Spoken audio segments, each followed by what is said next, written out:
Hey kids, Mr. Fly here, hope you're well, and welcome to August live stream. Another month absolutely shot by. I don't know, where does the time go? Soon be Christmas. Am I allowed to mention the C word? Anyway, there we go. So thanks for joining. As ever, I never quite know how these things are going to go. I can see we've already got a few people joining. Colin Vincent's there, Dan's there, Jordan, Tiff Law, good evening. Pete English, hello Pete, Ian, hello. Oh, and you've got your new little logo thing there as well. Excellent. Who else have we got? So we've got loads of people coming in, so that's great. So do keep on coming. We'll do the usual check round in a minute to check to see who we've got at the most inhospitable time of day and the furthest away. Can you let me know if you can hear and see me okay? I assume you can. Looking at all my technical gubbins here, it looks like everything's broadcasting in the correct manner, so that's good. So I fiddled about a bit with the focus on my camera and the lighting again. I'm hoping it's a little bit sharper. So yeah, good. All right, so what have we got coming up then on tonight's exciting live stream? Well, quite a lot actually. It's a bit of a busy one, this one. As ever, hoping for loads of new questions as opposed to stuff that we've covered before, but if we do, we can. I've got, as ever, some questions that I missed from last time that I wrote down, so don't worry if you do ask me a question and I miss it. As always, I will watch the live stream back once it's posted as a real video on my channel, and I'll make sure that any sort of repetitive questions or stuff I've missed I pick up. Oh, thank you, Mick de Greek says all good. Oh, Sydney, just got to go to work. Dean Judd is in Sydney, so that's amazing, that's great. A bit yellow, says the one Amun. Sorry about that. That's probably actually how I look. I've just eaten a curry. I might be a bit stained actually by curry stain. Anyway, let's not go there. So yeah. Oh, no, I've got lots of stuff as I say coming up on this live stream. In particular, I've got an excellent competition. I'm going to give you the details about that in a moment towards the start of the competition, where you can win one of 5 of these things. What the heck is that? I hear you say. Will all be revealed in a minute. So I'll tell you about the competition in a sec. Just while I'm waiting for a few people to join. Of course, I've got Parish Notices at the end, and I've been up to all sorts of stuff. I've got so many videos to bring you now, and lots of great stuff coming as well, and some exciting things that I'm filming over the next few days. So going to tell you all about that in the Parish Notices towards the end, so stick around for that. As usual, I'll kind of put half an hour aside, but I'm assuming it might go on a little bit longer than that, depending on how many people we have watching and how many questions we get. So maybe get yourself a brew, settle down. It might be an hour that we're on for. Alrighty, what else have I got to say? I think that's it. We'll go on to the quiz in a second. Let's just see who we've got coming in then. So, Pat Dwyer, good evening to you. Max Moore, hello Andy. Do you like the BMW 90 Urban GS? Yes, I do. Simple answer, simple question. Hello, Dave Hawkins. Comb your hair. I know. I've been out on the bike, so I've got this terrible helmet hair. I'm sorry about that. I did wonder about that. Chris Cog, good evening to you, sir. Hello, Bully. Hello, Graham. We were just exchanging messages via Facebook, I think. What was the Wild Bad weekend like? He says. Well, you should go, Graham. Take your bike. It'd be a star. We had a fantastic time there. Next time I see you, I'll give you more details. Laker Travels. Hello to you. Thank you for joining. Julian's in Texas. So that's a pretty long way away, isn't it? What time of day is it in Texas? It's probably about, well, I don't know, I'm guessing, but I'm going to go for about 3 o'clock in the afternoon, maybe. Not too uncivilised. Not so bad as in Australia, where I think it's in Sydney. We had one in Sydney, didn't we? About 5 a.m. or something. Terrible helmet hair, says Tim. Yeah, I'm sorry, I've apologised. Paul Harris, good evening to you. I could go on reading names forever. We'll do some more of that in a minute. But anyway, it looks like we've got plenty in. I can see we've got over 300 watching already. So thank you for joining. That's great. So let me tell you about this quiz then. Now, I've got a special screen for this. So if I just bring this up, if this all works, this is where the technology can let me down terribly. But here we go. So, visor cap then. This is this little gadget that you see me wearing on my glove on my videos, on my left-hand glove. Goes on the glove like that, and I use it to clean my visor. It's a great little bit of kit. I love it, and so much so that in fact VisorCat now do sponsor the channel, so you will have seen their logo, which looks like that in the corner there, up a few times. Anyway, we've got a competition running, so you can win one of these yourself. We've got 3 to give away, or 5 to give away in total. 2 for Australia, 3 for the rest of the world. Don't go into details as to why that is. That's just how it is, okay? So if you're Australian, definitely enter this one. And the good news is you don't have to enter it now at this minute, live. You've got a week to enter it. So there's 3 questions that I'm going to ask you, and I want you to email me the answers. So, and all these answers to these questions are easily found, by the way, on the VisorCat website, which is just visorcat.com. So check that out after the live stream and go and get the answers to these questions. So first question, VisorCat comes with an unlimited mileage warranty. How long is the warranty? Question 1. Question 2, VisorCat is made in the UK from 90% British parts. Where in the UK is VisorCat assembled? And question 3, which motorcycle newspaper said of VisorCat, a great idea that really does work? Now, I haven't revised the answers on these, but I could possibly guess that last one because I'm only aware of one motorcycle newspaper. But anyway, I'm not saying that is the answer. But do go and check out their website, as I say, visorcat.com for the answers. When you've got them, write me an email to this special email address. No other email address will do. If you send it to another one, you won't be counted. So it's tmfvisorcatcomp tmf@gmail.com. All one word, TMF, visorcatcomp@gmail.com. You've got until this time next week, so 8 p.m, August the 29th is the closing date for this. So at this time next week, I won't be sitting in front of this mic, I'll be going through those emails and picking 5 at random, and then letting you know that you've won one of those splendid gadgets. Particularly useful, actually, once the autumn and the cruddier weather comes here in the UK. So get yourself geared up for that. So I'll put those details of those questions up again at the very end of the broadcast, so don't feel you have to make a note of them. I'll put them up at the end again, and so you can send me the mail at your leisure. So this way, if you're watching this not live, you're watching the recorded version, if it's before the 29th of August that you're watching this, you can still take part, so do drop me that mail. All right, and I'll let you know in my next bike news who won them, providing I remember. All right, so that was the competition details. So I'll put those details up again at the end. Right, so let's get to the live stream properly, and let's see who we've got on, and then we'll get into some questions. So, Gran Canaria, hello, from Milwaukee. I didn't realise you were from there. So, you're a Harley man. Perth, C. Henderson. A lot of these names, I'm so grateful for you guys for watching this stuff, because these are all familiar names to me now. We've been doing these live streams for maybe, well, over a year. I think I've done maybe about 18 of them now. Just about sort of getting the hang of it, and these are the same names that come up, so it's great. I'm so chuffed that I've got regular viewers, as it were. Ian just asked, did my kids pass their exams, by the way? Thank you, Ian, for asking. And that's because last week I was due to do this live stream, and I made the terrible family faux pas of scheduling it on the same day as my kids got their A-level results. And I'm glad to say they actually did slightly better than they thought, and they're off to university in September. So it'll be a little bit quieter around the house, and I'll have a bit more internet bandwidth to play with, so looking forward to that. So thank you for asking, and that all went well. Carl Bandit says hi. Hello to you, sir. Hi from the Wirral, says Captive Storm Racing. I like that name. John Saunders, hi Andy. John from Ramsgate, Moto Guzzi V7 Special. I'm not sure if that's a question statement or what. Thanks for all you do, says Pistol Pete. Thank you, Pete. Again, another long-time viewer and regular contributor to the channel. Dan Rockwell, you'll miss them. Oh, them. Well, yes and no. Of course I'll miss them, but at the same time, I think it's going to be absolutely blooming marvellous. I'll report back on that in a couple of months. Okay, who else got? Oh, how's it from Hungary, says Brewing Hungary. That's fantastic. Ducati Richie says you'll miss them as well. All these people say I'm going to miss me kids. Let's not go down that route. I don't want to talk about my kids. Right, and the good news is they're out at the moment, so they're not sapping me bandwidth now, so that's brilliant. All right, let's do a couple of questions that came up from last time. If you've got any new questions for me. Tuscany Motorcycle Tour is on. Where did you get that shirt? I wonder why. Where? I don't know. Glad that fits a treat. Look, I've lost a bit of weight, and the old Tuscany shirt is working a winner. So great to have you along, Adrian. Hope you're well. Must speak soon. Okie dokie. Dan Hughes says, loving the new Speed Twin. What do you feel about it as a daily rider? Mostly country roads on my commute, luckily enough. Well, what an absolute winner, Dan. The Speed Twin is just such a fantastic bike. If you didn't know or you missed it, one of the new bikes I bought recently is a Speed Twin, and I'm really loving that bike. I'm riding it a lot, actually, to the detriment to my other bikes, except for one, which we'll get to.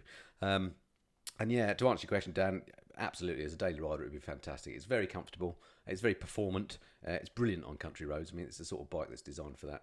It depends how big you are, of course, but I'm a sort of a medium, smallish fella, and 5'8", and it fits me an absolute treat. I find it very comfortable. I find it powerful when it needs to be, or if you want to ride it lazily, it just potters along the lanes beautifully. So, yeah, I've been really, really impressed with the Speed Twin. I know I bought it, so I must have liked it, but it's turned out better than I thought. I way prefer it to, for example, the Scrambler 1200, which I borrowed just beforehand, which has the same engine. Way prefer it to the Thruxton, which has the same engine. That just wasn't as comfortable, and I just think it looks awesome, particularly now I've got a tail tidy on it and stuff. It's looking good. I'm doing another little mod on it soon, which is going to improve it. So anyway, hope that's answered that question, Dan. Quick look, see if there's any other questions coming in here. Any plans to review the Multistrada 950S? Sorry, I missed who actually asked that. I haven't got any firm plans. I rode the 950 a while back, probably about a year or so ago. Borrowed one from Ducati for a couple of weeks, so if you haven't seen those videos, go and have a look at them, because it's obviously largely a similar bike. I haven't ridden the S specifically, I don't think.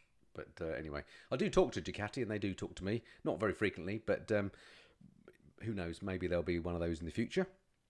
The Vale Rider, how are you getting on with the Oxford Mondial kit? I get asked this a lot. This was the kit that I wore when I did my Norway tour last year, actually, about this time last year, which was a fantastic tour. And I wore that kit all last year, and it's brilliant. It's laminated kit. I'll never go back to that multi-layer kit again. I used to have RST multi-layer kit, which I raved about at the time because it's quite good value. It still is good value. But it has to be said, pay the extra money, get laminated kit if you can afford it. And the Oxford stuff is very good value. So yeah, I really like the Mondial stuff. I'm not actually wearing it at the moment. I've moved on and up. I'm wearing some more laminated kit from Richer this year, just because it's a bit, I prefer the cut. It's a bit not quite so long. It's not so touring jackety looking. I will bring you a review in the fullness of time. I've been wearing all sorts of new kit this year, and I will be doing reviews of the kit. Lots of people have asked when you can do some more Kit Corner reviews. I'm kind of saving them up for me to record in the winter months, maybe to put out sort of springtime ready for the new riding season, because when I'm not riding as much, it's easier to do stuff in the garage. At the moment, I want to be out filming stuff out in the big wide open, but I've been wearing new boots, all sorts of different boots. I've got 3 different pairs of riding jeans I've been testing. I'll probably do a group test of those. Various jackets, leather and textile, and I want to bring you all the details on all those, because now I'm riding a couple of retro bikes. I need to get myself some retro gear, so I owe you some reviews on that. And which is why I've got all the jeans as well. I virtually live in riding jeans these days, and they do vary. There's lots of different types, so reviews all coming on those. But like all these things with these reviews, I try and make sure I've absolutely use these bits of kit, properly, in earnest, in all weathers, etc. So I've been using them all this year through winter and summer, and then I'll bring you the reviews after that. So anyway, long answer to that question, but it gave me a chance to tell you about that. What other questions we've got coming up? Two-wheel adventure. Do you watch Itchy Boots? Yes, I do, and I've mentioned her many times. And it's funny you should mention Itchy Boots, actually, because I was talking to her only yesterday.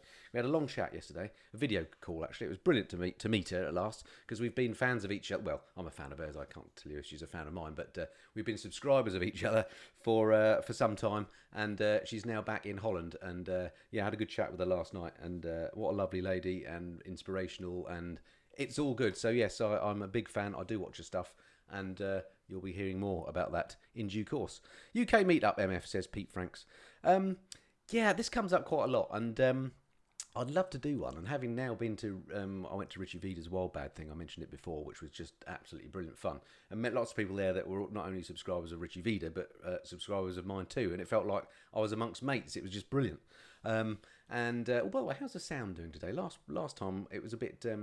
I thought I peaked a bit. It didn't sound very good, so I've adjusted it a bit. Does it sound all right? Does it sound clear? Anyway. So yeah, I would love to do a UK meetup. The issue I have is several-fold. One, it takes a bit of organising.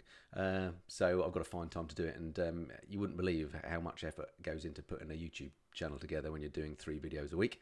I haven't got an awful lot of spare capacity. Well, in fact, none. But... at its simplest terms, you don't need to do too much. You just say we're going to meet up, and you meet up. But my problem is, I don't know how many people are going to turn up. It could be that 10 people turn up, and that's fine. It could be 100 people turn up, and then suddenly you've got a bit of an organisational problem on your hands, and think you might need to tell the police and stuff, and you need to know what your route's going to be. So if you're going to do a ride out, but simply if there's a meetup, where do you do it? I mean, I could have 10 people turn up. I could have, like I say, 100. So I need somewhere big enough that could cope with that. So there's those sorts of things to consider. So one of the things I am thinking about doing is initially starting small and learning as I go. So I was thinking I might do a sort of a Patreon members only meetup. So I could just announce it to those guys, of which there are a few hundred as opposed to many thousands. See who turns up, see how it goes, get some feedback from those guys as to the sorts of things that they want, and then maybe open it up to a wider audience after then. So that's one of the things that I'm thinking about doing for my patrons and channel members is a meetup. Not necessarily just in the UK either. And then, of course, there are other things that we could do that aren't just a meetup, things like ride outs, or things that aren't just involving me, but maybe involving some bike manufacturers, other YouTubers, and so on. And again, I've been talking to various people in the last week, actually, about what we could do in terms of a sort of a biking event. I mean, they're sort of catching on. I mean, now I haven't seen Richie's one, which was brilliant. The Adventure Bike Rider Festival, I understand. I didn't go because I was on holiday, actually, when that was on. I was out of the country. I understand went really, really well from what I've heard, and I saw some pictures in the magazine. It looked good. So they've got something going there that might be growing. I've also been, well, I don't want to say who else I've been talking to, but a number of other high-profile people, shall I say, about possibly doing some sort of event that is not Motorcycle Live, if you see what I mean. Just something a bit different in the summer. So certainly I'm going through these ideas in my mind. So again, if you've got any ideas for that sort of thing and you're a patron, remember, drop me a note, and we'll see what we can sort out. Have you met Mr. Fish yet, says Gradenscheuve. I have met him, actually. Yes, I met him at Motorcycle Live last year. I think it was there, or was it the London Bike Show? He ran past and went, "Mr. Fly, it's Mr. Fish." And I said hello, so I have met him. I'm sure we'll meet again at some point. Does the Shark S-Track work in heavy rain, says Martin Vils. Now, that's a good question, and again, I have been asked this before. I haven't got the Shark in here with me. It's actually sitting in the garage, because that's the helmet I tended wear this time time of year on those retro bikes I've now got, because it's basically an open face and you want to look the part if you're on those bikes, don't you? So the honest answer is I haven't ridden in really heavy rain with it. My suspicion is because of the way the face mask part works and the goggly bit, it wouldn't be great in heavy rain. So if you're going to get one as your only helmet and you are going to use it all year round, I think that's probably not a good idea. If you want to use it like I do to pose and frighten children and grannies on zebra crossings, brilliant, go for it. But yeah, probably not great in heavy rain. It's all right in light rain, I've certainly worn it then, but not in really heavy rain. Please do more videos with your airplane, says Julian Saab. Funny you should say that, Julian, because I should be recording another aeroplane-based thing this weekend. Not just me either, but hopefully I'm not going to... hopefully we didn't swear it to secrecy. I don't know when it's going to be published, but basically I'm taking Richie Vida up with my plane. We're going to meet up with Lamb Chops and... Teapot One, Brucey with a beard, and we're going to recreate that classic Top Gear episode. Do you remember a few years back when they did a car from the south of France against the Cessna, and they flew and drove back to London, and the car beat the plane? Well, as a pilot, that always irked me because there's no way a plane over that distance would win. So we've been talking about it for some time. I promised Richie ages ago that I'd take him up in the aeroplane. So we're going to combine the two. We're going to do a little race from somewhere in the south of England to somewhere else in England at the weekend. I won't tell you exactly where, because we might have a load of people turn up and we can't get the filming done. But that will be coming to all our channels, I suspect, in the next few weeks or months. Not entirely sure when, but it's going to be an absolute cracker. Maybe we'll do it as a Christmas special or something, but it should be fun. Have you slowed down since the Teapot police investigation, says MB. Me? I can't slow down anymore. I'm slow. No, I haven't. Rossi says, that sound awesome. Like the sound of the plane dude, says Pete Franks. That's a great idea, says Willie Dan. Excellent. Helicopter versus bike, says Revelator Alf.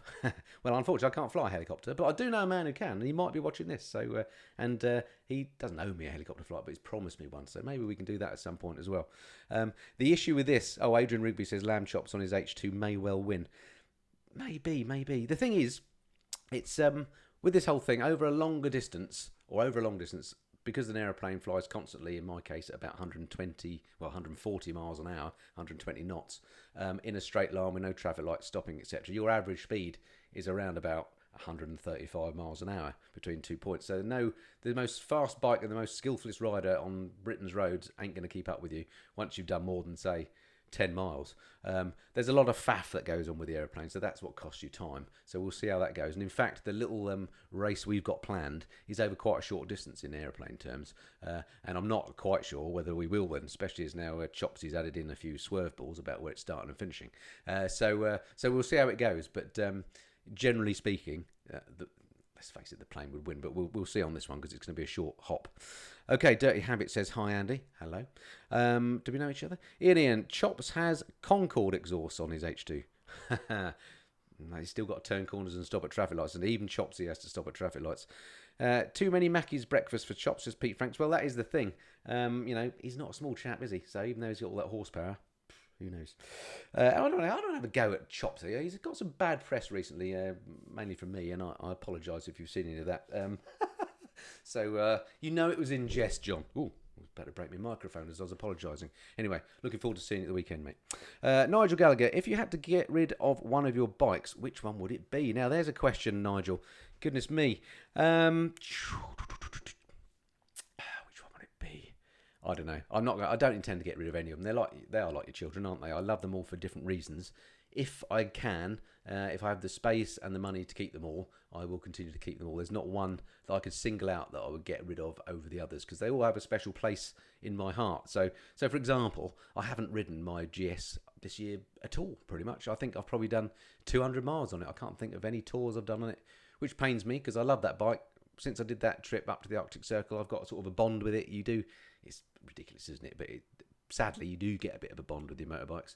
I'm the same with all my bikes. So the GS, it's for that reason. I've done those Scotland trips and trips to France on it. It's been great. So I've got a bond with that.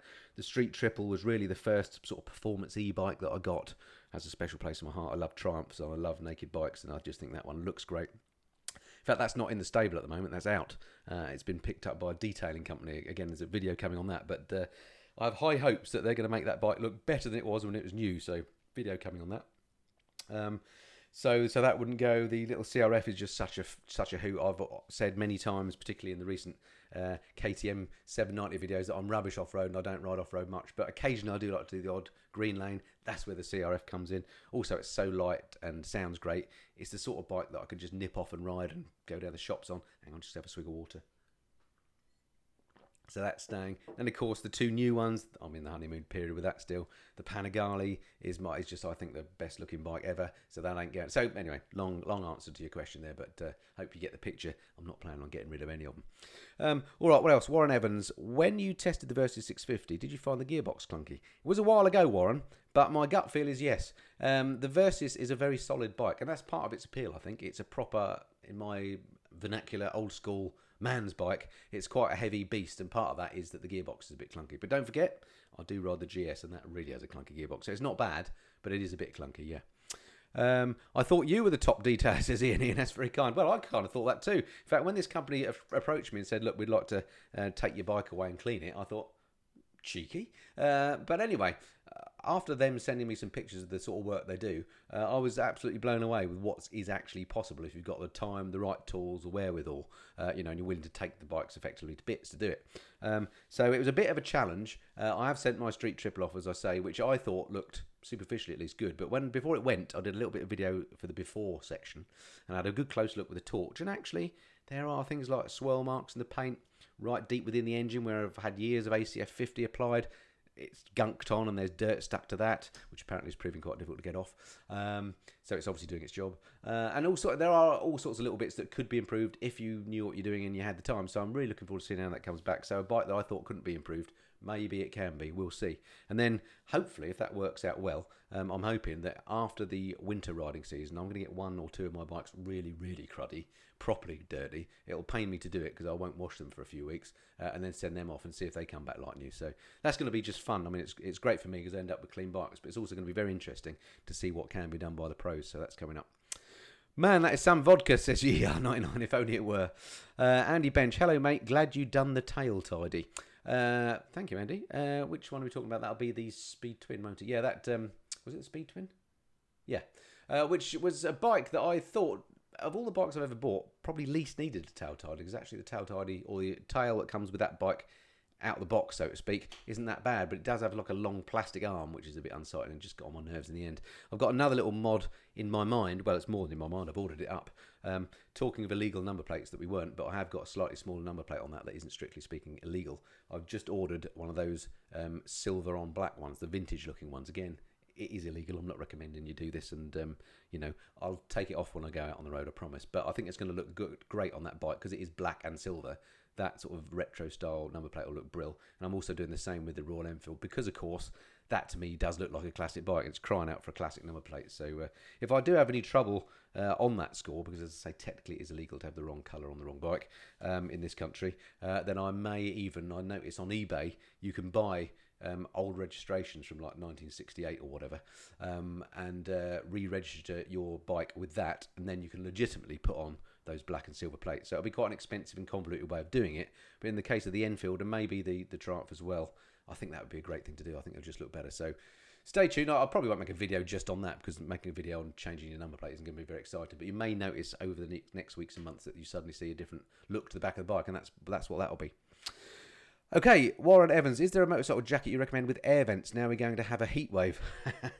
Well, funny you should say that, Warren. I've just recently, this year, got a new summer jacket, and I can't remember the make of it for the life of me. If you stood by, if you're willing to stand by, I'd look in that cupboard and have a look. In fact, I should really do that. What the heck's it called now? I can't remember the make of it. It's a French company that have just launched in this country a few months back, and they sent it to me. I said, I've got enough jackets, but when they said it's a summer one, I thought, actually, I could probably do this. And I took it on a recent trip to Slovenia. A couple of weekends ago, I did a bike trip in Slovenia for a few days, and it was like 30, the temperature varied between 34, 38. It was properly hot, and that jacket was brilliant. So that's the one I'd recommend. I can't remember what the company's called, but I will be doing a review. I mentioned earlier I'm going to be doing lots more Kit Corner reviews. That's definitely a jacket that I'm going to be reviewing because I've been very impressed. And it's the manufacturer is called Blauer, Blauer. So it's a Blauer summer jacket. I will be bringing you a review, but that's the one I currently recommend because it's made of like a almost rubbery neoprene type material, almost. But when the wind hits it, it goes nice and cool. So when it then touches your skin, you feel properly chilled. It's lovely. It isn't air vented per se, but it has got all the proper padding, shoulders, etc. Not so great on abrasion resistance. But anyway, I'll bring you a review of it. But that's the one I recommend, the Bauer jacket. Or Blower, sorry. Jacket be Revit, says Jim Martin. Now, the Revit one, I've got a Revit jacket, but that's more of a 3 Seasons one. And again, I'll do a review of that. That's the grey one that you might have seen me be wearing. That's another good one. Hello, Gary. You said good evening. Hello to you. Pete Franks, V-Strom 650 or 1000. Well, more is always better, isn't it, Pete? If money's no object, then go for the 1000. The 650 is completely adequate. But if you can have it, then have the 1000. There's not a great difference in weight, and the performance is better. I know I'm always saying you don't need a 1000cc, and you don't need it. The 650 would be absolutely fine. I know people who ride 650s all the time. I ride a 650 most of the time myself, and it's fine. But given the choice, go for the 1000. Bandit Man, hello to you, sir. Was Slovenia as good as Gran Canaria? Well, from what I've seen, mate, it's better. Absolutely fantastic. Now, Gran Canaria is great, although they've had those fires recently, haven't they? So it might be a little bit brown in the middle, but I'm sure it'll recover. Gran Canaria is great, but Gran Canaria is all about spectacular canyon-like scenery and hairpins, which are great. They have their place, and also, of course, guaranteed lovely weather. Slovenia, very much greener place. Not so many hairpins, although there are a few because they've got their own Alps to the north, and they were great. When I was there, we did the Alps in the north, we did the interior forested areas. It's got so much going for it. It's beautiful country, it's clean, it's tidy, it's cheap as well. I mean, the food and drink prices were really great value there. I very quickly fell in love with Slovenia. So, yeah, I know you're thinking of getting out there, aren't you, with Canary Motorcycle Tours. Their new venture next year, which is part of what I was doing the videos about, is in Slovenia. Do go out and see them. You're going to have a fantastic time. I personally think, just based on that one trip, I preferred it to Gran Canaria. But maybe that's just the novelty of a country. I've never been to those sort of former Eastern Bloc countries before. So it was a bit of an eye-opener in many ways. We had a great time, and I really hope I get to go back there again as well. And lovely people as well there. So hello to Momo and Pete if you're watching. Pete, sometimes Dave. Anyway, what else we got? Bike Build TMF, says Nigel Wren. Yeah, I'd love to build a bike. I'd love to do a proper restoration, but as you've seen, possibly, on some of my previous videos, when it comes to things technical, I'm a bit of a numpty. I don't really know what I'm doing. But the good news is, I do know a few people who are technically sound. So, in fact, so I'm thinking about doing something with those guys, one of whom I've talked to about it, and one of whom you know. The other one you'll definitely know, but I haven't talked to about it, but we'll see. But there's more coming on that, so stay tuned is all I'll say on that one. Nick Laskaris says, TOG. I'm not sure what that means, Nick. You might have to help me out on that. Does your pilot's license allow you to fly at night, says Gary Chivers? Yes, mine does, because I've got what's called a night rating. If you just get a standard private pilot's license, you can't fly at night. You can generally just fly what's called visual flight rules, which means you have to be able to see where you're going, so it means daylight. But you can do an instrument rating or get a special night rating, which is what I did, where you fly another, I think in my day it's 5 hours at night, do some more tests, do some more instruction, and you can fly at night. So yeah, I can fly at night. I haven't done it for years, though. In general, in this country, it's not great flying a light aircraft at night. It's a bit unsafe, I think, as well. But I did it quite a lot in the US when I was flying over there. Captive Storm Racing, what do you do for a living? Blimey, this is one of those old questions that comes up a lot. Well, I make half a living on YouTube, and I have another business that makes my other half a living. YouTube takes all my time, more than all my time. In fact, I do this 7 days a week. I was going to say 24 hours a day, but that's not true. I do sleep, but it takes an awful lot of time. Not just the video stuff, but all the social media, all the organising stuff that you're going to be filming. Editing, of course, takes a long time. General liaising with people. Once you get to a certain point with this game and people start to know of you, I've become reasonably well known in the vlogging, YouTubing world.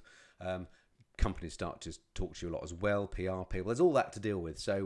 So it in itself becomes a bit, and again, I run this through a business as well, so there's the business aspects of it. There's an awful lot of admin involved. So if these days, if you say what is my job, I would probably say I'm a YouTuber, although I don't make my full living at it. I make half a living. But yeah, I do now rely on it. But the reason why I do it is because I really love doing it and I enjoy it. If I didn't enjoy it, I'd stop doing it. I was doing this before it was half a living, and I will intend to never stop doing it if people keep watching. So that's fantastic. Talk of which, how many have we got watching?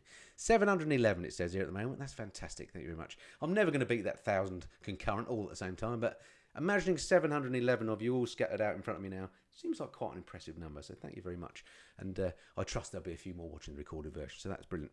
Warren Evans says, what's the average cost of getting a pilot's license? Blimey, lots of pilot's questions here. I don't mean to go on about this. And would you go for a helicopter license. Well, it's an expensive game. There's no doubt about it. I learned a long time ago. I went solo in 1997, so 22 years ago. I've been flying, or 23 years, including my training. And at that time, it cost about £5,000 to £7,000 to get a pilot's license. These days, you have to do. In those days, you had to do 40 hours. Now you have to do 45. There's books you have to do, exams you have to take. I think if you want to get your standard private pilot's license, you probably want to budget on about £12,000 to £15,000. You have to do 45 hours flying, and at an average flying club, you're going to be paying about £220, £250 an hour to fly a light airplane. So it's a very expensive thing. You got to really want to do it. I'm glad I did mine when I did. So yeah, and would I fly a helicopter? The second part of the question, yes, I'd love to, but even more expensive to rent. Similar sort of hours requirement and so on. But it's even more expensive to fly a helicopter, whereas a fixed wing plane you might get £250 an hour with an instructor. I think a helicopter you're looking near £400. I may be wrong. I haven't checked helicopter prices recently, and I've actively not flown a helicopter, although I've been in them lots, because I fear I might like it and might think that I have to get myself a license, and that would be the way to poverty. A very expensive game, and of course helicopters. There's too many moving parts. I don't trust them. They crash all the time. What else we got here? Ian, you had hair. The pilot pictures. Oh, I think I know what you're referring to, Ian. I did, a while ago, I wrote a book called Learning to Fly. It's available on Amazon. And basically, when I've got a terrible memory, and when I was learning to fly, there's a lot to remember. So when I finished a flying lesson, I'd go home and write it up, basically, in like a diary. I ended up submitting that diary to Flyer magazine saying, is there an article in this? They wrote back and said, actually, there's a book in this. So I ended up publishing a book called Learning to Fly, which I'm annoyed because Victoria Beckham then pinched my title later on and claims it for her own. Anyway, so I think Ian's been reading that. I'm not saying it's a work of great literary, or it's not a great literary work, but if you are interested in Learning to Fly and you want to buy my book, check it out on Amazon. And yeah, there are pictures of me in there with some hair, not an awful lot. Peter Talbot, you never say how to ride. I live in Spain and it matters. You never say how hot to ride. Right, okay, I'm not sure, Pete, whether you're saying, is there a limit that you wouldn't go above? Maybe you can clarify the question. I think if... oops, keep knocking the mic here. Now I've broken this bit. There we go. It gets uncomfortable, doesn't it, riding, even if you're in if you were topless, not that I would ever recommend that. I was amazed, actually, when I was in the US on my family holidays this year, the number of people I saw riding in just T-shirts and shorts and sort of sneakers.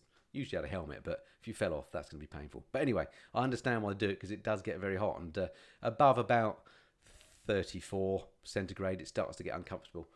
So out of choice, I probably wouldn't ride if it was above, say, 36. I'd just stay in an air-conditioned room. But I'm not sure if that's actually a question. Okay, what have we got?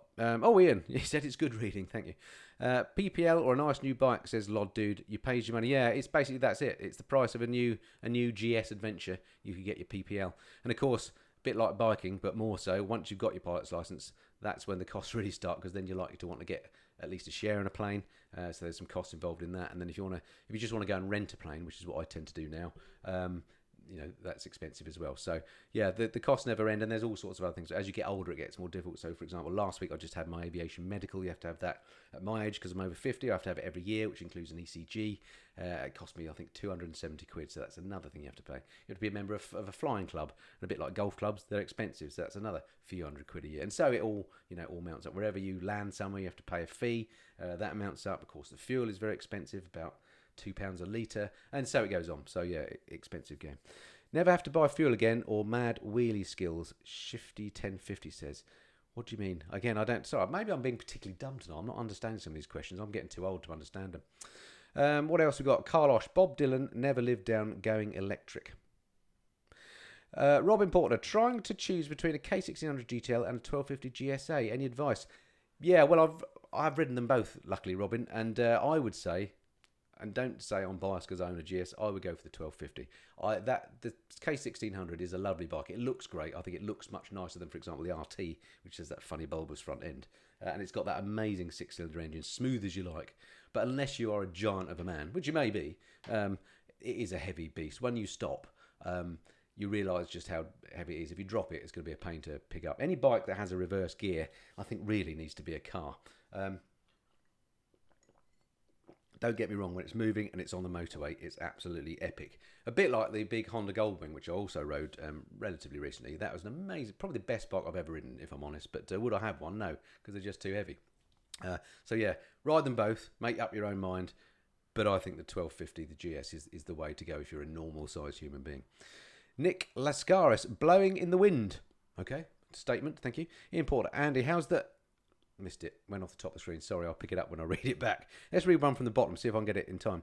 Whip it, Ralph. Can't stop watching Speed Twin vids. Hope it won't disappoint when I buy one next year. No, it won't disappoint, Whip it. Have you not ridden one? Then why don't you just go and have a test ride, and then you can either get it out your system or decide that you're right. I love it. It's smooth to ride. It sounds great. It goes well. What I like about it is it's like a wolf in sheep's clothing. You can ride it two ways. You can either do that sort of along the country lanes on a sunny day like today, and it's lovely and relax and enjoy the scenery. Or if you wind it up, the thing goes pretty darn quick as well. Up to, illegal speeds. It's as quick as anything else out there. It sounds great as well with the Vance 9's pipes. You can make it your own with lots of mods. I think it looks like a motorbike should look. I love it. So, yeah, I think you'll love it. Keith Williams, any thoughts on your next trip? Slovenia looked amazing. Yeah, I've got quite a few trips, actually, Keith, lined up. I don't want to tell you about them because people keep asking me questions and I won't have put the videos out. But I have got... What have I got coming up? Quite a few trips still to come this year, but you probably won't see them until next year. And in fact, you won't see the Slovenia trip until next year. So sorry about the wait on that. I'm still editing it. It's quite a lot of it. And then I've got another epic trip coming up in November, which will be something completely different to anything I've ever done before. I think it's going to be an absolute cracker, and I can't wait to get the films of that made. But again, that'll be after the Slovenia one. So be a little while before you see me epic tours. I've got a few smaller ones coming up. In the meantime, you'll see those before Christmas. So there are more trips coming.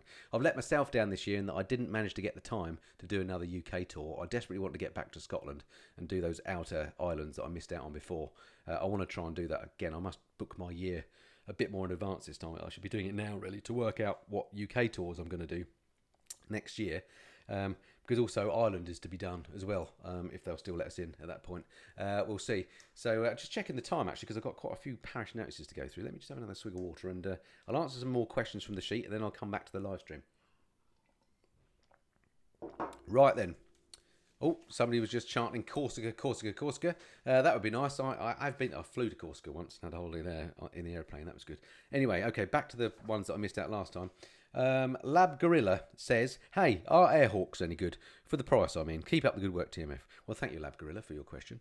And the answer to that is, well, number one, I've never actually tried one myself, so I'm not speaking from personal experience here, but I do know a man who has. Funnily enough, Martin at Canary Motorcycle Tours, who I was with 2 weeks ago when we were doing the Slovenia scouting trip, he was using an Airhawk, and I asked him this very same question, and he absolutely swears by them. Now, this is a man that rides a bike every day of the week, many hours a day, so if anyone gets a numb bum, it's him, and he reckons they make all the difference. The trick with them is, apparently, is not to overinflate them, because they have those little air cells, don't they? That's the whole point of them, like a little air bed on your seat. The trick is, don't blow them up fully, just do it so when you sit on it, then they become full of air, if you see what I mean, so they're sort of squeezed amongst the cracks and crevices. So that's the way to do it, and then apparently they work an absolute treat. So Lab Gorilla, go for it. Airhawks are good, apparently. And if Airhawk are watching, want to send me one to try, then I'm willing to do so.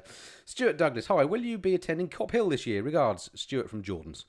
Thank you, Stuart, for your question. I don't know is the answer. I can't remember when it is. It's usually back end of September, isn't it? This is, in case you don't know, this is Cop Hill, spelt K-O-P.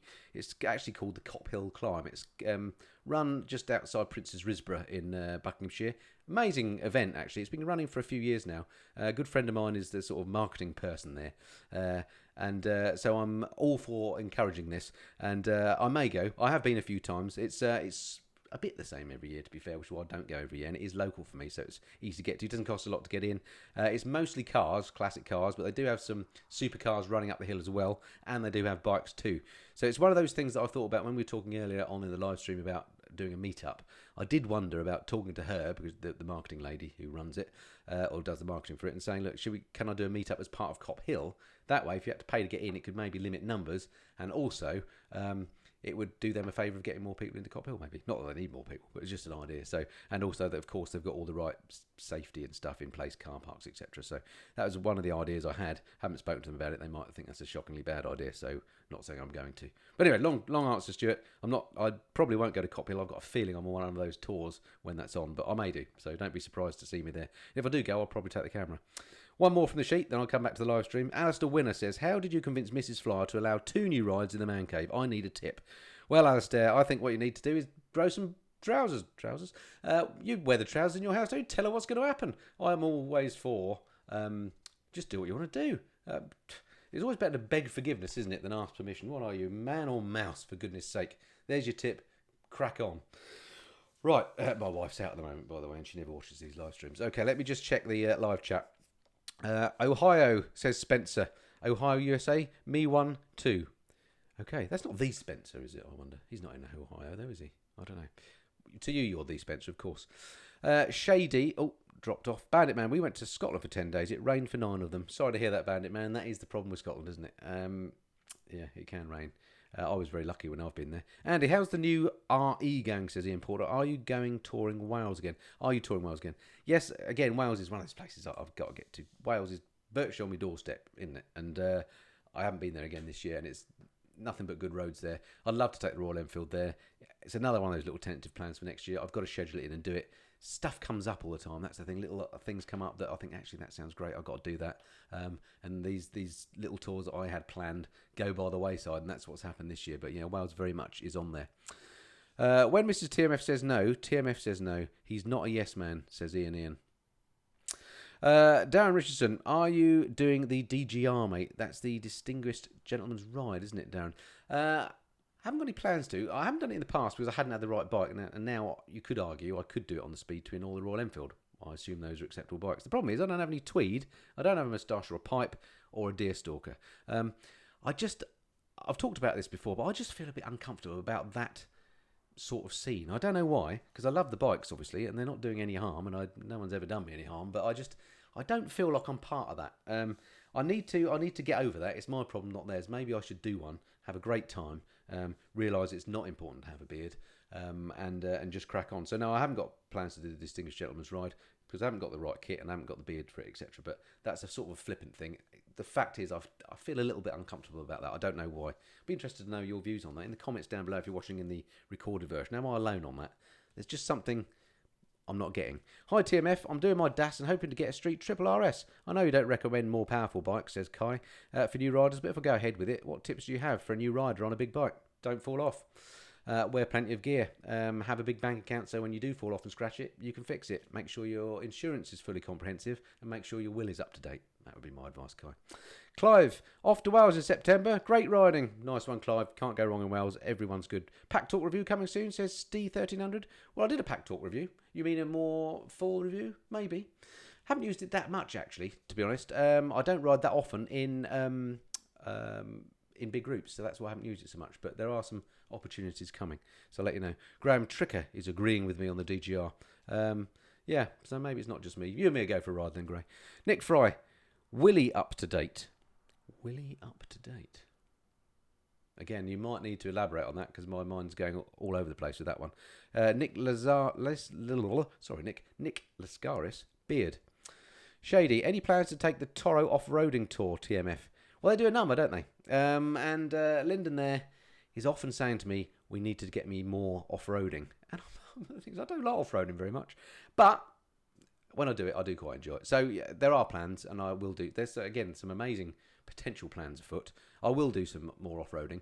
Whether I'll do it on the GS with Toro or whether I'll do it on the dirt bikes with Toro, I'm not sure. One of the issues I have is you may have seen a strap that I'm not wearing at the moment, but I have been wearing a lot. I've got a bit of a dicky elbow at the moment, tennis elbow caused by a skiing incident. You know, you get a real workout on dirt bikes. I wouldn't last for very long. So I've got to get that fixed first, really, and that might be a long fix, rather conveniently. Jim Martin, make sure your will is up to date. Oh, got it. Not Willie, will. Right. Springy, he said make sure your will is up. Oh, okay, we're all on there now. Hi, Andy. Will you do a decat on the Speed Twin? Already done, mate. Let me let you into a bit of a secret. I didn't buy that bike brand new. Everybody assumes it was a brand new bike when I bought it. I bought it from a subscriber of mine, and there's a story there that one day I might go into, but at the moment I'm not. The bike, he did fit it with the decat. It's got the X pipe. It's got the what's it plug to help out the throttle doodah. So yeah, it's already got that in there, and that's why it sounds so good. Try some of the TETs, says Sean Grenfell. That's the Trans-European Trail, isn't it? That presumably goes right across Europe. Yeah, that might be interesting. I need to find out how work out that. Gary Walker, are you planning a trip to the NEC this year? Sort of, Gary. I've been asked to go by a number of people, and I'd like to. The trouble is, it coincides with when I'm on. I hinted I've got a big trip happening at the end of this year, something different to what I've ever done before. That coincides with the NEC. There's a chance that I could be back and make the final day of the NEC, but I'll be heavily jet lagged. And to be honest, I don't really fancy it, but I might do it because I feel I should be there. I feel like I might be letting some people down if I don't go there. So if I do go, it'll be at the back end of the thing. So it'll probably be the last Sunday of it. I did the last Sunday last year, not for those reasons, but it's just how it worked out last year. So if I am at the NEC, it'll be the last day of it. TMF, I believe Sinister doing 300cc adventure bike. You going to review? Seen a few of these Chinese 300cc's. No plans to. But maybe, again, never say never. I'm starting to be, and this isn't aimed at Sinis, by the way, but I'm starting to be a bit choosy about the bikes that I ride. I'm lucky now, again, because this channel seems to have taken off, that I do get offered bikes on a long-term loan basis, but there are more bikes than I can possibly ride, and it's having the negative effect that I don't get to ride my own bike, or bikes. And I want to stop that. I want to do more videos on my own bikes. I want to do more videos about stuff you do on your bike, more tours, more going to bike meets, more meeting interesting people to do with bikes. That's where I want to take the channel, away from bike reviews a little bit. So I think what I'm going to do is I shall only re-review bikes I'm personally quite interested in. Brand new models that come out that appeal to me, I'll review if I can get hold of them. But some of the other stuff that maybe aren't bikes that I personally am particularly interested in, I might say no. So I've been saying no to a lot of manufacturers recently who I've already had bikes booked in to borrow, and I've said sorry, I don't want to do that anymore. So I'm trying to cut back down a bit on that. I hope that makes sense.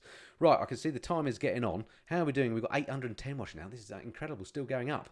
Let me just have another swig of water. I need to get to Parish Notices because I've got lots of stuff I want to tell you about.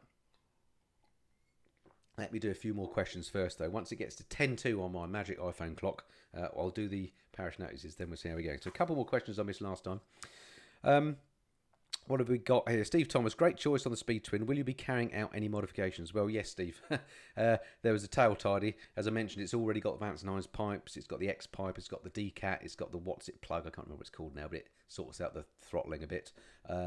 It's got various bits and pieces on it. It's a lovely bike. I am going to fit a throttle spacer on it. I don't know if you remember, but on my Panigale, I've got a little plastic throttle spacer that takes just a little bit of free play out, stops it being jerky at low speeds. And I find the Speed Twin is a little bit like that. And it so happens has the same sort of throttle, not throttle body, but the bit on the handlebar that houses the throttle gubbins. It's very similar to the Ducati. And I've been talking to my friends at Ducati Spacers who make spacers for Triumphs. And I am going to fit one and see if that helps that. If it works like it did on my Panigale, it'll transform the bike's low speed handling. Not that it's terrible, but it is a little bit jerky. If you've got it in sport mode, when you're at slow speeds, it can, because of that free play, you can end up going to, and it's not good. So I'm hoping that's going to sort that out. And that, because that'll be a bit technical for me because I have to take bits apart. I will make a video of that, so stay tuned for that one. Other than that, I think that's probably it for the mods on that bike. I think it's one of the few bikes that just looks great as it comes from Triumph. There's not much that needs changing cosmetically other than that tail tidy. That I love the way the back end of it in particular looks really nice. The seat looks good. The little mudguard at the back looks good. It's a lovely looking bike. So maybe in the fullness of time, I have had this sort of bizarre idea. I might get some special paint job done on it. Maybe even a TMF theme one, or would that be wrong? I don't know. For the time being, it's staying as it is cosmetically. Right, back to these questions. Where was I? Duncan Allen, just received my CF Auto ear protection from Custom Fit Guards based on your reviews. Absolutely love them. No noise or ear damage, and I can still hear my music. Excellent. Glad to hear it, Duncan. I did mention them, didn't I? Custom Fit Guards, sponsors for this. Thank you for sponsoring the videos, chaps. What else have we got? Okay, that's enough of those for now. I've actually got pages of these that I haven't answered that have all come from previous live streams. One of these days I might just kind of take a day, do a mega video which will probably be about 4 hours long, just go through all these questions just to get them answered. So that'll be wonderful. That'll be an insomnia cure for you. All right, let's a couple more from here, then I must get on to Parish Notices. Richard Salzman, is the Speed Twin a cable throttle? I believe it is, Richard. Well, it's fly-by-wire, but there are cables involved. Let's put it that way. Don't forget the Parish Notes, says Kickback Garage. I haven't forgotten. I've got them here, don't worry. Bill Cotton, you said get your will up to date. Yes, we've covered that. Adam from Oz, hope you're well, mate. Hello, Adam. Brilliant. I'm glad you've come from Oz because you can enter my competition to win one of these. Often when we do, or when I've done competitions before, which I don't often do because they're quite complicated to organise, sometimes they've only been applied to UK viewers. So this time I'm glad to say worldwide for the Advisor Cat. Jake says, can you get a throttle spacer for a Tiger 800? Are they the same? I don't actually know without looking at the website, but if you go to ducatispaces.com, or if you look at my video on it, or indeed I think probably any of my videos, there's text at the bottom. It'll give you a little web link to them, and I think I've got a discount code there as well. So if you do go there, they are they're not expensive. They seem expensive for what they are because they're just a little bit of plastic. So the guy that's making them is making a lot of money because they're about $30 or something each. But let me tell you, they give you way more than $30 of value. They're worth every penny. So I suspect they do make them for the Tiger 800, but I couldn't say without checking. So go and look at the website, and if you do quote my discount code, you get some money off as well. So that would be great. What else we got? 828 people watching, which is brilliant. Thank you. All right, Gerhard says DCT, yes or no? I think in the main, yes. I've ridden a couple of DCT bikes. This is the dual clutch transmission that Hondas have. Basically like automatic on a bike, depending on the bike, but yeah, it works really well. Oh, thank you, Richard, very kind. I think for the super chat, that's great. That'll go in the fuel tank, brilliant. All right, let me do Parish Notices where I've put them, because I've got a few bits I want to get through here specifically. We can always come back to a few more questions if we've got time at the end.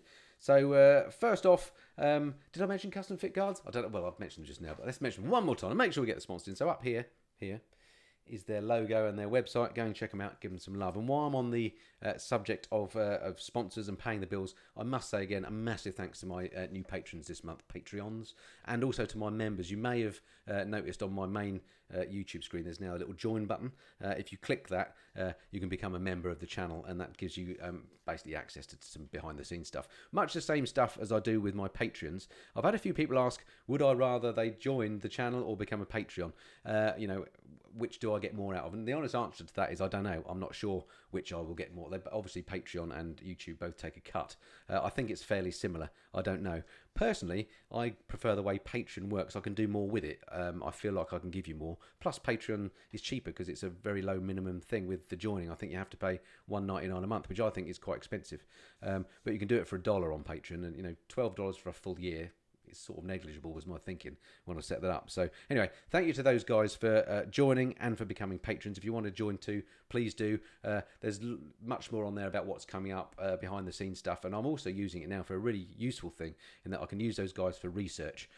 I sometimes run ideas past them, do little surveys on things like which thumbnail might work better, or do a survey about something I'm thinking about doing, whether it's a good idea or not, and that's how I get some sort of intel for the channel, so it's brilliant for that. Also, as I mentioned before, if I get into doing meetups, which I would love to do, or ride-outs, then I'm probably going to do it with those guys first, just because, again, it'll limit the numbers and I'll be able to control who's going a bit better.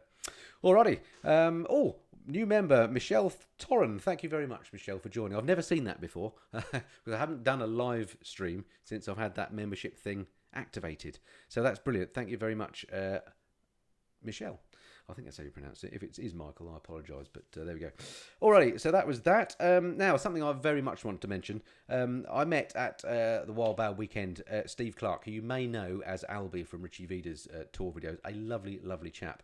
Basically, a bit of a tragic story here. Poor old Albie, a few years back, lost his beloved son Ricky to a tragic motorcycle accident. We've all known people that have suffered from this. It's absolutely terrible. And his son Ricky always had a dream of being a blood biker, getting trained and becoming a blood biker, to give something back to the community which he loved. And sadly, obviously, he never got to do that. So to sort of keep that memory going with the blood bikes, Steve, or Albie, has set up a charity called Ricky's Last Ride. It's an amazing charity, and the idea is he's trying to raise money to buy a new blood bike in Ricky's name. And so far, Albie's done amazing stuff to raise money. He's got almost 10 grand raised on his website. He needs 14,500 to buy that blood bike, which is something, let's hope none of us ever need it, but one day we may do. They do sterling work. I think it's a great cause. So I said to Steve, I'd mention on my live stream his website. So check it out, rickyslast.ride.co.uk. On the recorded version, I'll stick a link below so you can go and check it out. When I've finished doing this live stream in 10 minutes or so, the next thing I'm going to do is go and send him a tenner. It's a brilliant cause. If you can afford it and you think blood bikes are worth supporting, I thoroughly do. Check out rickyslast.ride.co.uk. Again, I'll put the website on the screen at the end of the live stream so you can see it. Go and don't give me money. Go and send them money. Well, you can give me money as well if you want, but definitely theirs is a better cause. Okay, so that's Ricky's Last Ride. A brilliant charity and something I'm very keen to help in any way I can. Next live stream, if you get your diary out, September the 19th at 8 PM. Now, I try and do these roughly every month. I have a little schedule of all my videos that are going out, and the bike news things and the live streams I sort of intersperse at regular intervals so that I get a chance to have a chat to you like this, albeit it's not live on the bike news stuff, although it's almost live because I record those on the day they go out, if that makes sense. Anyway, the reason why I'm mentioning September the 19th at 8 PM UK time is because I'm going to have a very special guest, I hope, on that live stream. It depends how the technology behaves, so it'll probably be a phone-in guest as opposed to here in person. But the amazing thing is it's a she. Blimey, how many female bikers do we get? So I'll let you guess who that might be, and I'll give you a clue. We did mention her earlier. So hopefully that's going to happen on September the 19th. So do tune into that one. That's going to be absolutely amazing. And thank you, the lady concerned, if you're watching. You know who you are. Great to speak to you yesterday, by the way. Oh, I'm giving it away. Okay, so coming up on the Missenden Fly, then I've got amazing stuff in the making. I've already mentioned that bike v-plane thing that we're filming this weekend. Don't know when we're going to publish that, and it may not happen if the weather goes funny or there's a technical issue. So maybe I shouldn't have mentioned it. I might have kiboshed it now. But there's lots of other good stuff coming. So on Saturday, I'm going to be publishing my final review from the KTM 790 Adventure R that I've been borrowing from those nice people at KTM. It's my in-depth review, the one when I look at running costs, the pros and cons, what's it like riding in rain, everything. Now it is a great bike, but I had a bit of a tough time with it because I had the R model. Really, I should have had the non-R one. Unfortunately, KTM weren't able to provide it to me, and I found the R just too tall. When I tried to take it off-road, it is an off-road bike. I didn't take it off-road because I felt I was going to drop it. It was a muddy day. I think I would have damaged it and or me or both. Didn't want to do that. Would have cost me a lot of money. So I struggled a little bit with it. So it's a very honest review. Do watch that on Saturday. So that's Saturday. Then I've got an amazing Reader's Rides. Now, Reader's Rides is my occasional series on the channel. I haven't done one for ages, where I get one of my subscribers or friends or whoever's bike in to have a look at, talk about the bike, and then, if I'm lucky, ride it myself. Well, coming up next week on Monday, I'm going to be riding the original CBR 900RR Fireblade. When I say the original, it's the 1993 one, the one with the round headlights, which was kind of the game changer of all Fireblades. Now, up until this point, I'd never ridden a bike of that age before. 1993. I can't do the maths what I'm talking on here, but over 20 years old. I'd never ridden a bike that age before, so I didn't know what to expect. But that review's coming out on Monday. Definitely worth seeing. That's an amazing bike. Really enjoyed that. Next bike news, again, if you want to make a note, August the 31st. And hopefully I'll give you the results of the competition that we did today on that bike news. So that's why I mentioned that one. There's going to be more mods on the Royal Enfield Interceptor, I hope. There's some in the offing. There's a few bits of work I want to do there. I get to ride my first ever Moto Guzzi, one of those brands that's been missing from the channel. Going to be a few videos coming up on that. Stay tuned for that. This week, I've been to see my new best mate, Henry Cole. Do you remember the guy from the motorbike show? I'm sure most of you know Henry. He's a lovely fella. When I went down and saw him a few months back, I did a little tour around his shed and a couple of videos. They went down pretty well. Hopefully you've seen part 1 and 2 of them. Anyway, he very kindly said to me, "Look, Andy, mate, I'll let all my friends ride my bikes. You're more than welcome to ride any of my bikes whenever you want to," which is an amazing offer. So I thought that's too good an offer to not say yes to. So I went down and saw him this week, and I've ridden a couple of his bikes and done a couple of, in my review style, reviewed his bikes. I won't tell you which ones they are because he's got some really fascinating machines, and I'm just so lucky to have been allowed to ride them. So that's first one of those is coming up, so that's something to look forward to, and there's more stuff linked to that coming up too. There's going to be some good old-fashioned vloggage. I just love back to basics on your bike, having a chat, some of that, and lots more besides, so do stay tuned.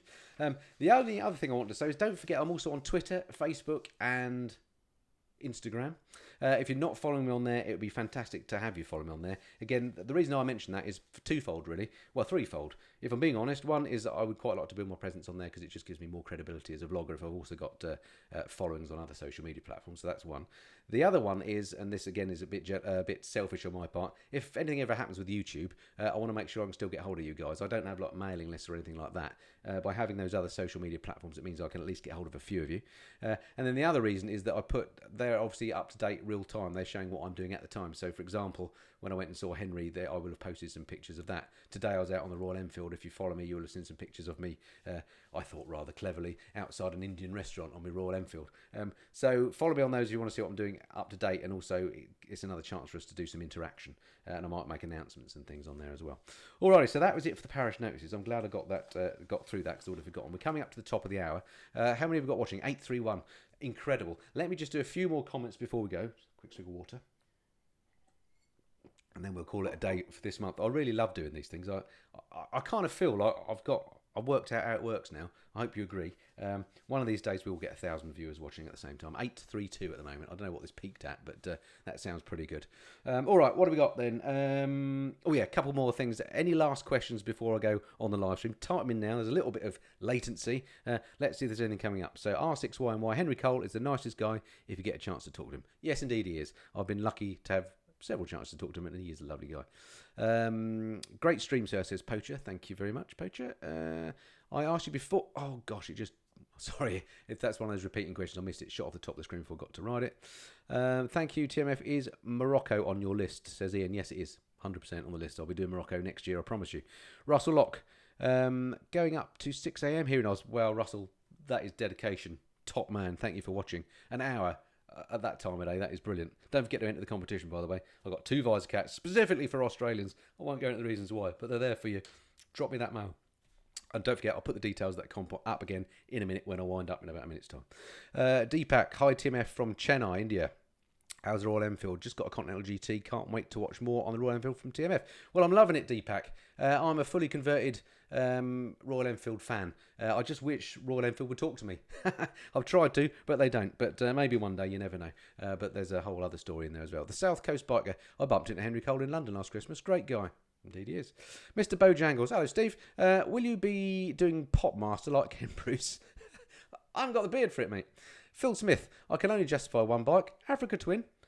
Yeah, I think that's a good choice, Phil. Why not? If you're tall, I mean, they're quite a tall bike. They're a lovely bike.